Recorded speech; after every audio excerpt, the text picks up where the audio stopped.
to the Tom's River Show. Pat O'Melia here. You are a concerned Tom's River resident. That's why you watch this show. That's why I do that show. Or this show. Got my coffee here. I got this from Babes. We're filming this in our studio in Seaside Heights. Ready to roll studios. If you need to get in touch with me, you got a problem in Tom's River, you got a problem in Ocean County, you got a consumer issue, we like to get involved in that. Go to our website, HMG TV Shows. You can reach me at JC Hudson Media or on Twitter, but you can send me an email at HMG TV Shows. When I come back, we're going to talk about a pot ban. We're going to talk about the hotel that the township of Tom's River is going to buy, and we're going to talk about other things. But right now, we're going to break for commercial. You're watching Tom's River. We'll be right back. Burns Brothers Memorials, Monuments, and Markers, 787 Tunley Avenue, Jersey City. Hudson County's only monument maker, serving all faiths and cemeteries. Design, studio, and large inventory on site. Cemetery inscriptions and custom orders welcome. Burns Brothers Memorials, Monuments, and Markers, 787 Tunley Avenue, just south of Secaucus Road. Craftsmanship that will last for all eternity. Burns Brothers, Jersey City, Albert H. Hopper, North Arlington. Visit us on the net. Welcome back. Pat O'Melia here, Tom's River Show. Remember, if you miss any portion of this show, you go to HMG TV Shows. You can watch it again, and that takes you right to our live stream site. There you can look at all the programming we have, but more importantly, if you need to get in touch with me, you can get in touch with me through HMG. Now, this past week, Tom's River Council are working on an ordinance to ban the sale of recreational marijuana here in Tom's River. Now, I'm not sure where I go on this with the sale of marijuana legally, because, you know, we have a war going on with opioids. The war on drugs has been going on in my entire lifetime, basically.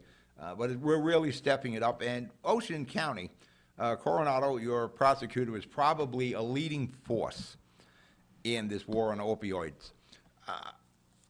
It doesn't make sense to me if I'm fighting a drug campaign against one drug that I'm going to legalize the sale on another. But our governor campaigned on legalizing marijuana, and it's legalized in some other states. Really what we should do is some studies and research on other states.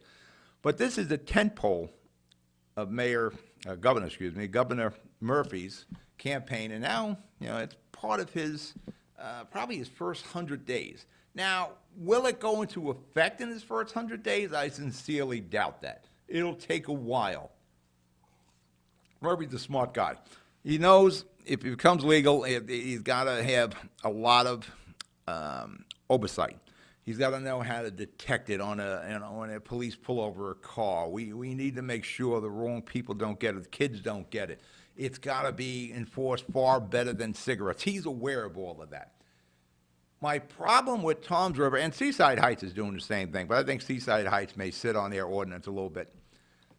Why are we jumping the gun on this?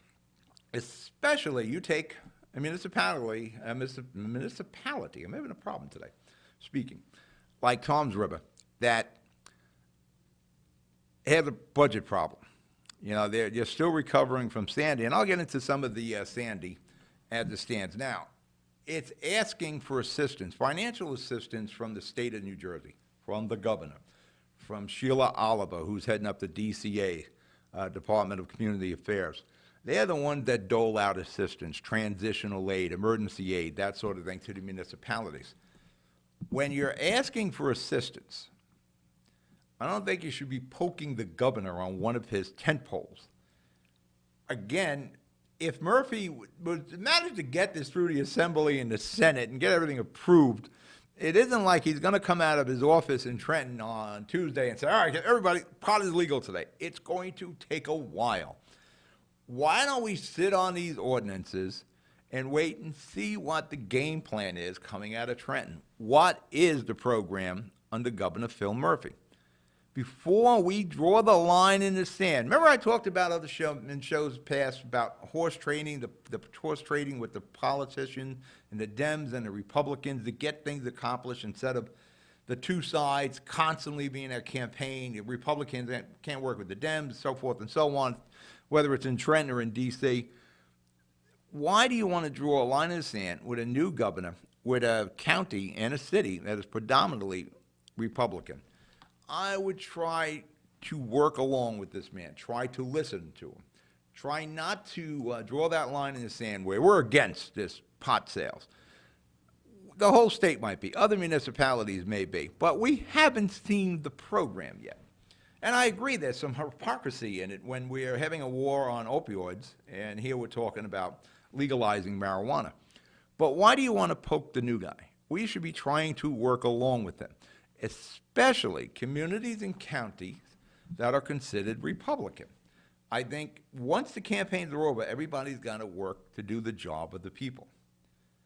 And I know there's probably some hard feelings over losing Ocean County by 70% to Cardano, but the campaign's over.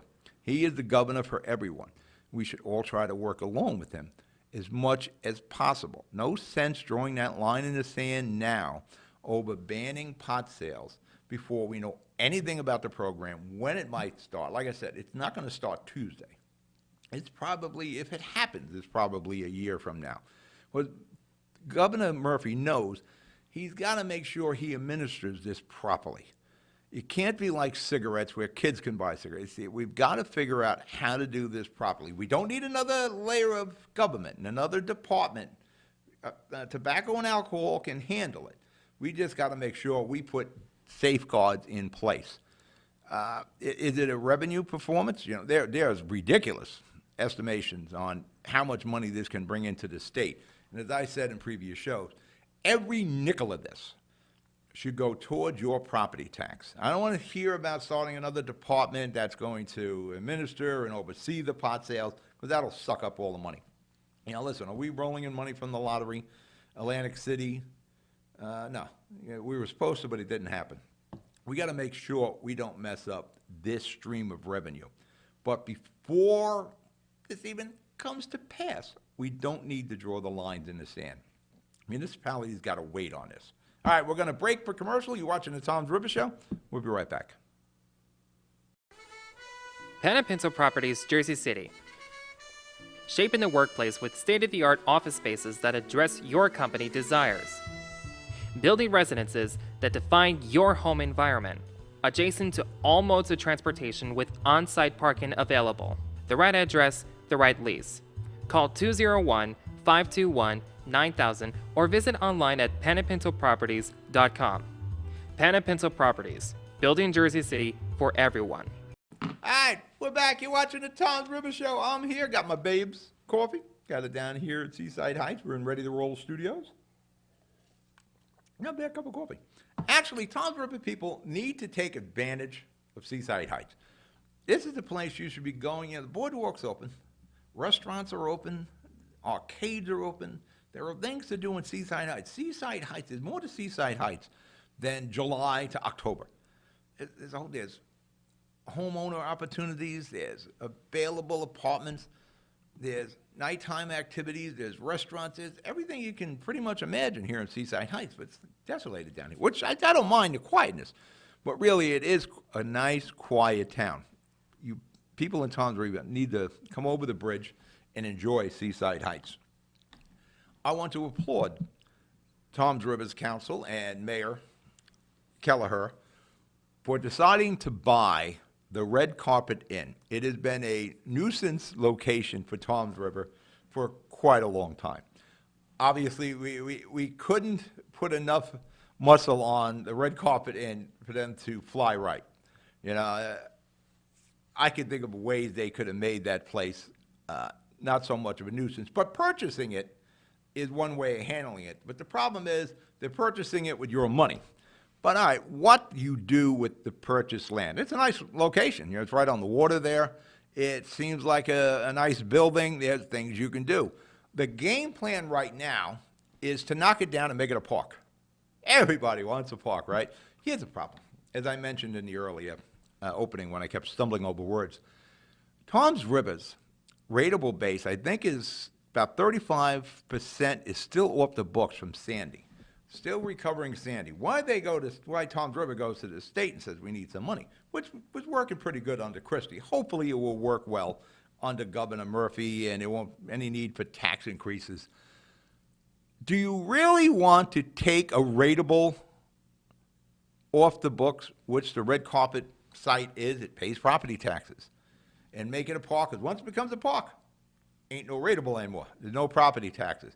So the municipal budget, less money coming in, so they got to raise it, and that's you. What is the best purpose for the red carpet hotel motel site?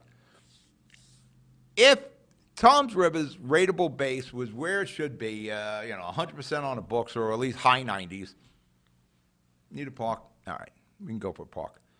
But that's not the case right now. You need ratables. You need revenue coming into the town, or the revenue they're going to get is from you. So the town is talking about bonding for they're going to buy it for $4.5 million, and they're going to bond for almost most of it. No, they're buying it for 4.8, excuse me, and they're bonding for 4.5. You pay off the bonds with your property taxes, because it's a park. There's no money coming out of it. So there's no money, no revenue coming out of that land to pay off the bonds. The best solution for that is development, where there is revenue coming out. Development takes many bases. It could be retail, it could be residential, it could be condominiums. Best might be as a mixed use. Now, I hate to keep referring to Mayor Fulop in Jersey City. I'm a Jersey City guy, as most of you people from Tom's River originally were, or at least your parents were from Jersey City. He just okayed a development. I think it's like 30 units, I forget. Percentage of them are going to be market rate. A percentage of that is affordable, and a percentage will be for veterans, homeless veterans. I think it's about 4 of those units will be for homeless vets. There's a homeless vet situation in Tom's River.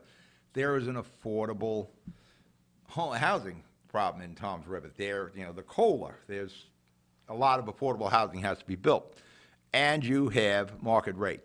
If you do that, the affordable and the market rate housing pays property taxes. You can offset the homeless vets, and you've got to start addressing this, as Mayor Fulop does in Jersey City. And somehow Mayor Fulop is going to take big bites out of that. Right now, he's got 2 locations, and I think a total of about 14 units of housing for homeless vets. He eventually will take a bigger bite out of that. But that is probably your best solution. It needs to be developed. Do we need to knock down the whole thing?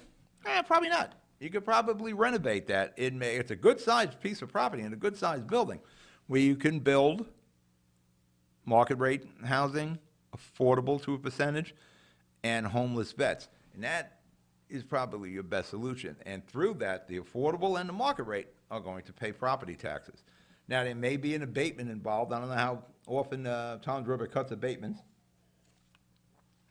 Probably better off you don't, but if you want to attract development of that nature, if you want the affordable and the homeless vet as part of it, you probably have to do an abatement on it. But that is your best solution. Now, I know it sounds great to have a park. We all like parks, right? Tom's River is like, as in Jersey City, where it's big parks up there too. It's not like we got people waiting outside with picnic baskets to get in. There's parks. They're not like overwhelmingly used. I spoke about Liberty State Park. For that matter, I should talk about it again. There's another plan in place with a golf course. But that is your best solution right now for that land. Develop it, affordable, market rate, and homeless vets. And you got property taxes coming out of it. All right, we're going to break for commercial. You're watching the Tom's River Show. We'll be right back. Good Friend Self-Storage in North Bergen, New Jersey is a fully climate-controlled facility equipped with state-of-the-art security, packing supplies, a Refer Friend program, and multiple loading docks convenient for commercial use. Located just off of Route 3 at 4301 Tunnelly Avenue, Route 1 and 9. Call 201-867-2444 or visit us on the web today. Good Friend Self-Storage. Let us be your good friend. Back, you're watching the Tom's River Show. Pat O'Melia here. You're a concerned Tom's River resident. That's why you're watching this show. And since you're watching, I figure I'll reach out for a council representative from Tom's River. He's your council person, Mo Hill, Rear Admiral Mo Hill. Admiral. Thank you. Now, sir, what do you prefer to be called, councilman or admiral? I can go by councilman, dentist, admiral, whatever you prefer. You're right. I forgot you're a dentist. You have a practice in Brick, right? Yeah, I'm retired now, but I had a practice there for 40 years. Yeah, But just you got a great retired. smile. Thank you. First off, Mo, I'll call you Mo. Let's go with that. That's fine. How long you been a councilman? I was first elected in 2003, took office in 2004, January. What made you get into the politics from being a dentist? Well, I have kind of, enjoyed a life of service. I've stayed in the military for 35 years. I joined in when I was a freshman in dental school, spent 2 years active from 73 through 75, and then literally just walked across the deck plate and joined the reserves and stayed active till I retired in 2005. And I knew I was retiring, and with the change of government, I had gone to dental school in Jersey City and lived in Newark, and the ward system had some issues. There was a lot of infighting, and Toms River didn't have that. You had 3 high schools, and no matter which high school was going into the state tournament, the entire town was behind them. And I didn't want to see the town broken up with infighting with wards. So when I ran, I told, when I interviewed, I said, I'm going to represent the area, Ward 3, where I live, but my overarching principle is going to be what's best for Toms River. And Now, that's the way. You're a council-at-large, right? Yes, now I am. I was originally, for the first 2 terms, I represented Ward 3, which is the northern section of town. And then I'm in my 2nd term as a councilman-at-large. Now, tell me about your experience in Jersey City a little bit. How did you get up here? Now, I'm a Jersey City guy. Well, I grew up in the Jersey Shore, went to Lakewood High School. My parents moved to the Green Island section of Toms River after I graduated, and I went to the State Dental School in Jersey City. I lived in Newark because my grandmother had an apartment building there, and then commuted from Newark to Jersey City Where was every the day. State Dental Building in Jersey City? I was behind the old medical center. Oh, Jersey City. was it part of the medical center? It was the back portion in Montgomery, off of Montgomery Street, Communipaw Avenue, down in that area. Yep, all right, right off Montgomery. Okay. Well, Yeah. the medical center now is all condominiums and rentals. It's all been renovated. It's beautiful. Beautiful I know. job they did there.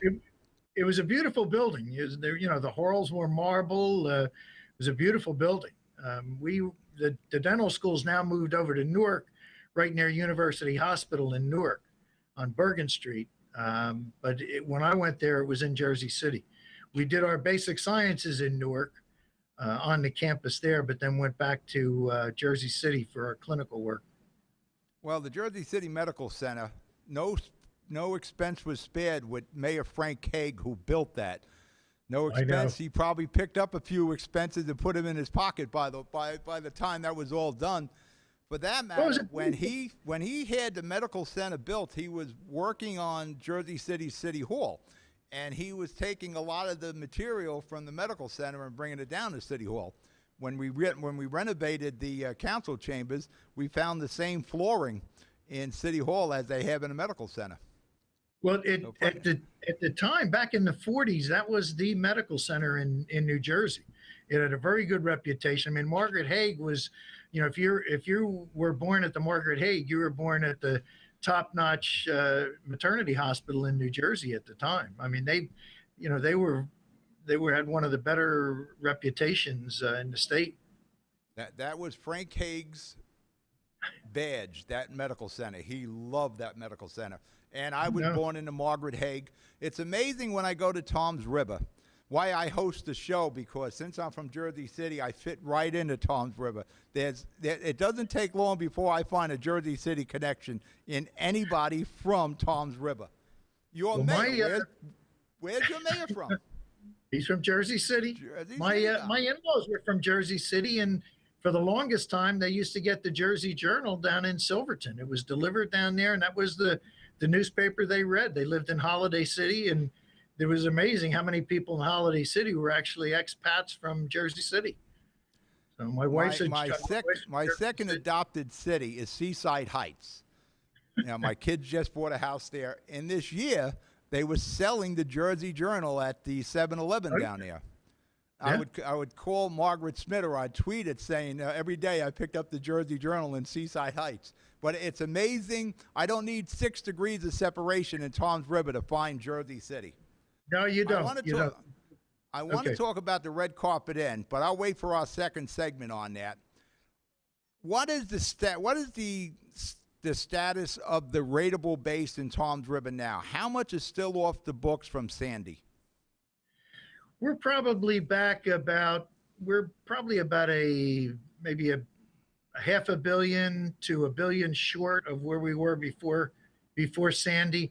They're coming back online, and as they're coming back online, these are newer homes, so the rateable base is a little bit increased because they're newer structures, so they're going to be assessed probably a little bit higher than what they were before the storm. But it's coming back slow but sure. We made a lot of progress. It's been a difficult road for the residents over on the beachfront.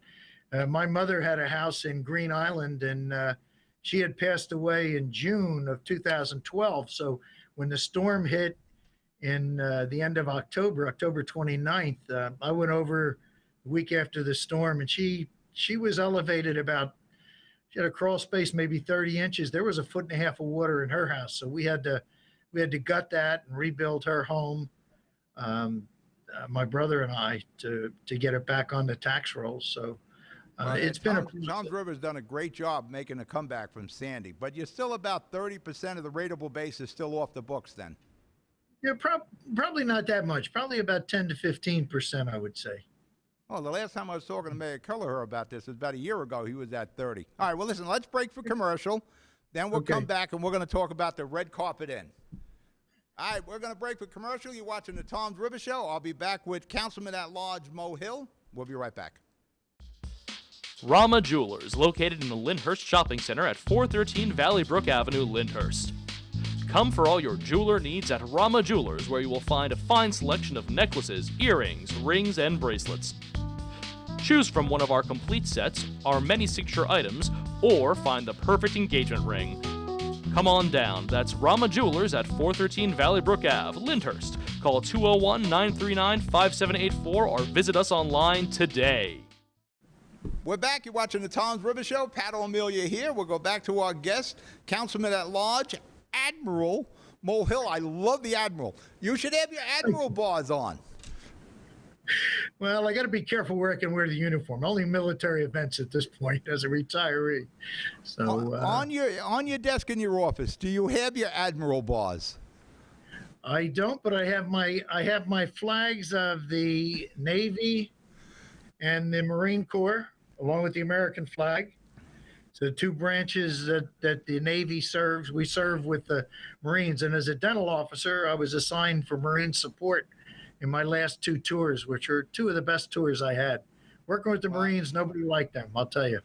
Hopefully you take advantage of this show as much as you can. We tape it every week. We'd love to have you every week. Anytime you want to get a message out, well, you're welcome. But I could talk to you about dental implants. I got to get a couple of those. So next time I speak to you. One of the big problems you had in Tom's River over the last few years was the red carpet inn. It was a notorious problem for Tom's River. I think the police were called like 700 times to the red carpet inn. So That's now correct. you're bonding, I think you're bonding $4.6 million on a purchase of $4.8 to purchase the property and the building. And and the plan is to make it a park. Yes. Well, the process in this goes back almost a year. Last March, our township planner, Dave Roberts, rolled out a downtown redevelopment plan that he did a computerized generation of what could be done downtown. That led into our new master plan, which the council passed on April 19th. That kind of put in play the downtown redevelopment area. Then over the next couple of months, we rolled out different ordinances to change the zoning to support the new master plan. For example, on the Barrier Island, we have a number of zones now. There are a number of R40 zones that go all the way from A through, I think, G or H, which hopefully will cut down on the need for variances as people, renovate their properties or want to add something. Now the zoning is more in line with the communities on the Barrier Island. On the mainland, what we did is along our Route 9 corridor and our Route 70 corridor, which are commercial corridors, we changed that from rural highway business to highway business and light industry, which eliminates residential housing as a conditional use. Highway business, you could have housing as a conditional use, and that was causing us a problem with some overdevelopment in the northern section of town. So by changing the master plan, we've kind of been able to curtail any further development up there. In the meantime, while all that was going on in the background, the police started conducting an investigation with their quality of life task force in late May, early June, and that led to a raid on October 5th, combined with the state police and the DEA, where they executed 3 court warrants and arrested 15 people. And then that kind of put it on notice that the Red Carpet Inn was going to be a key area if we were going to develop downtown. Going into December, what we did is now with the master plan in place, we introduced an ordinance designating the downtown area from on Main Street to West Water, bounded by the Parkway, as an area in need of redevelopment. We had the first reading in early December, passed that in at our second meeting in December, and then that put in place the downtown redevelopment plan so that we can now go out to developers to come up with a plan similar to what Dave had laid out and lay out a downtown area that would be appropriate for redevelopment. And then in early January, we introduced an ordinance on first reading to purchase the Red Carpet Inn. Now, part of that bond also includes the demolition of the area. So it's not just $4.8 million to buy the whole project. That's also the demolition. And then as part of that downtown redevelopment, that area, because it's in a flood zone and in a flood mitigation area, we're going to change it into a park with a nice berm so that people can walk along the waterfront area. So this will set up the downtown redevelopment. I got about a minute, 15 seconds left. Is it the best use of that property to build a park when it's across the street from basically Huddy Park? And don't you really need rateables? Wouldn't it make more sense to convert the Red Carpet Inn to market rate housing, some affordable housing, and being an admiral, housing for homeless vets? My mayor in Jersey City, Mayor Fulop, is championing homeless housing for veterans. Yeah, well, I would rather see you have rateables. Well, as part of the downtown plan, that's part of the redevelopment. We're going to be looking at retail on the downstairs on the first level, and then maybe 2 levels of housing above that. Also, we're going to go with Dave's plan has a high rise, 8 to 10 stories, and then a mixed use with some townhomes. But there'll be a rateable base downtown, both residential and commercial and retail. So I've always felt, and I think most people feel, if you can get people living the downtown area, it's going to open up restaurants, downtown retail, similar to what you have in a Red Bank type of area. You need people living in the downtown area for it to be a viable option for retail businesses and whatnot. So all right, we're out of time. Hopefully in the future, in the very near future, we'll bring it back and maybe we'll have some artist renderings of what the redevelopment may look like. But I appreciate you taking the time. Admiral, anytime you want to take advantage of this show, you got a standing invitation. Thank you, Admiral. Have a good day. Take care. Bye. All right, we're at a show. You're watching the Tom's River Show. That was Councilman-at-Large, Admiral Mo Hill. I'm Pat O'Melia. Good night. I'll talk to you during the week.